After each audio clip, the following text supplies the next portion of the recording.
Good evening, and welcome to this month's episode of Equine Essentials. I'm your host, Gray Parks, ProTrition equine nutritionist, and this month we are talking about assessing your horses and your feeding program going into spring.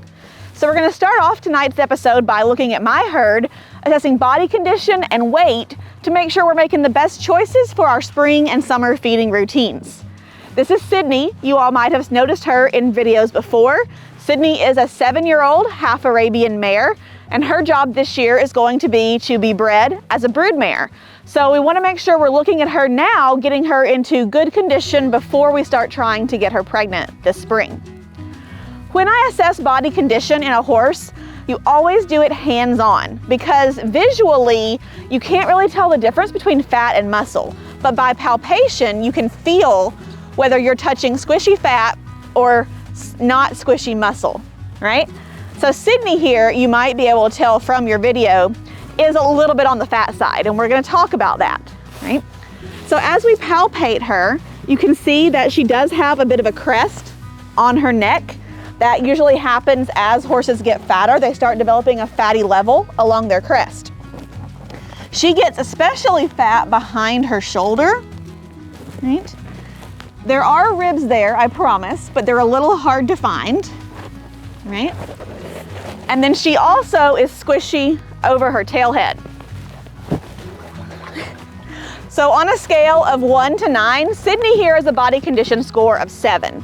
And that is really too fat, especially this time of year as we're going into spring and expecting the grass to start coming up soon, right? So her nutritional plan will be to restrict her calories as much as possible, right? I can monitor my progress with her by using a weight tape to monitor whether she's gaining or losing condition. It's important that you get a new weight tape every year. I like to do that in the spring because these do stretch over time. When you're using a weight tape, you want to go around the horse's barrel, right over the center of their withers, right? And so Sydney here is weight taping at 1,130 pounds. Now she's a 14-hand pony. I'd really like her to be closer to 1,000 pounds for ideal health and optimum fertility. With Sydney here, we're going to look at restricting her calorie intake. Our second horse to look at this evening is Addie. Addie is a coming 3-year-old Arabian filly. So for her, we're looking to make sure that we continue to promote healthy growth without getting her also to be a little bit excessively fat. Now, as you might be able to tell, Addie and Sydney are half sisters and they share a very similar metabolism, right? Now with Addie, we don't see that fatty crest that we did on Sydney, but she is starting to lay down some fat behind her shoulder and over her ribs, and she's putting a little fat over her tail head, but not like her sister. So Addie here would body condition score at a 6. Which in a still growing horse is as fat as I want her to be. So with her, we won't necessarily have to restrict her intake the way we did her sister, but we want to make sure we're feeding her to maintain or slightly lose condition going into the summer. Cool.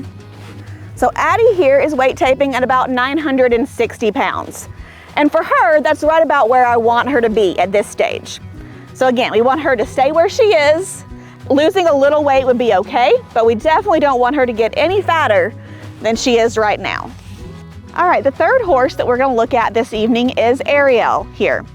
Ariel is an 18-year-old Arabian mare. She's actually the mother of the 2 younger fillies we just looked at, and she is both a brood mare who we're going to try to flush an embryo from this spring and my show horse.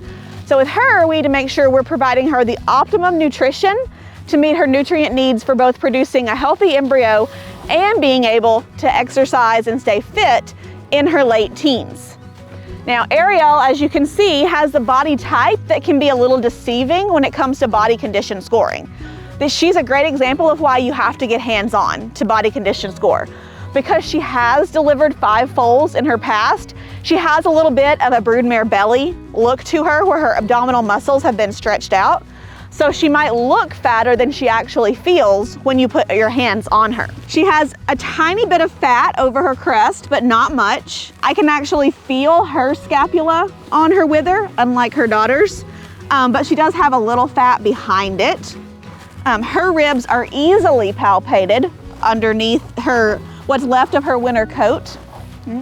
I can actually feel the edges of her hip bones, but she does have just a tiny bit of fat over her hip. So if I were body condition scoring her on a scale of 1 to 9, she's about a 5.5. So for who she is and what she does, she's perfect.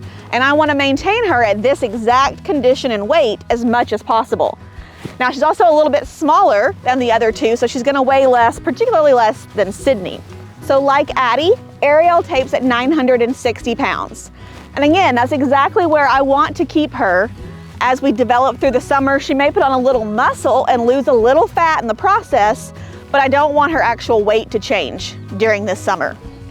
Our fourth and final horse to look at this evening is Karina. Karina is 23 years old this year, and I know that may be hard to believe to look at her body, but I promise you, she really is an old horse, right? Karina is also pregnant. She is about 8 months along. She's due in another 3 months from now.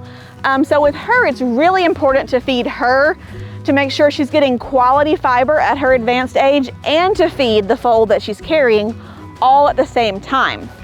Now, just like with Ariel, with these older brood mares, hands-on can tell us a lot more than just looking at them, especially when they're pregnant, because a big belly at this stage for her is all foal. And we want to make sure we're assessing the fat that's on her body. Right? So she has very, very minimal fat along her crest, none over her withers, and just a little bit behind her withers. She has pretty easily palpable ribs, and when she finishes shedding, we might actually even be able to see a hint of rib on her, especially as this foal gets heavier and lower. Right? You can see that unlike every other horse we've looked at, her back is flat versus having a little fat gully along the spine. And she has very, very little fat along her tail head. So this mare, I would body condition score her at a 5. Which is ideal for most athletic horses. With her being this far along and at her age, I really would prefer that she was a little fatter, because when she gives birth and starts producing milk, her calorie needs will be about the same as a horse in heavy work, almost as high as a racehorse. And once that happens, I'm not going to be able to put any additional weight on her. In fact, she's probably going to lose a little bit of weight. So I would prefer to put a smidge extra weight on her right now, not a lot, so that she has that energy reserve for lactation when she gives birth in June. So Karina here tapes at 1,070 pounds. Now, other than Addie, who's about the same size, she's my tallest, longest bodied mare. And again, given where she is in her pregnancy, I'd prefer another 50 to 75 pounds on her. But we'll talk about in just a minute what I'm doing to get there and why it's a little bit of a challenge with this particular mare. Now that we've seen what my horses look like, let's talk about what I'm doing to try to make the adjustments I need as we go into the spring and summer with them. So I try to prove that I do practice what I preach, and I brought my feed room and my feed board out here so you can see kind of where I'm going. For all except for Karina, so for Addie, the bay that we want to keep it about where she is, Sydney, the Palomino, who needs to lose about 100 pounds, and Ariel, who I want to keep right where she is, they all eat 2 pounds of Pinnacle Balancer per day. I'm meeting their vitamin, mineral, and protein needs with minimal additional calories because they're all maintaining weight just fine or a little too well on just the hay they've been eating this winter. For Karina, however, I have been feeding her through the winter 8 pounds a day of Pinnacle Maturity. Right? That sounds like a lot, but you have to remember that at 23 years old, even though she's chewing her hay well, she's likely not really digesting it as efficiently as she used to. So I'm providing her good quality fiber until the pasture comes back this month and can help me a little bit. However, maturity is not high enough in certain nutrients like specific amino acids and minerals or calories for her in the last trimester of her pregnancy and as she lactates. So I have just started transitioning her from all maturity to a mix of maturity and futurity, our mare and foal feed. So until she gives birth, I'm trying to move her to a 50-50 mix of those two. And then once she gives birth, I will move her to 100% futurity. Now, the reason I'm keeping her on maturity until after she gives birth is that here in another 3 weeks, I'm going to have to lock her in a dry lot. My pasture is primarily fescue, which can cause problems with late-term pregnant mares, including prolonged gestations, lack of milk production, retained placentas, dismature foals, or even stillbirths. So since I'm not going to be able to let her eat grass to replace the fiber, I want to keep the maturity in the mix until she foals and can go back on grass and just needs calories and other nutrients from what she's getting in a bag, right? Another thing I tell horse owners all the time is that for most horses, you shouldn't need supplements if you're doing the nutrition right. Again, practicing what I preach here, you'll see that only one of my horses gets anything other than just her hay, grass, and supplements. And that's Ariel. Now remember, she's 18 years old, right? And she's a show horse. So she gets a few supplements to help make her life as good as it possibly can be while we're on the road. She gets a joint supplement because she is 18 years old and needs a little help now and then. It's just hyaluronic acid to provide some lubrication in those joints.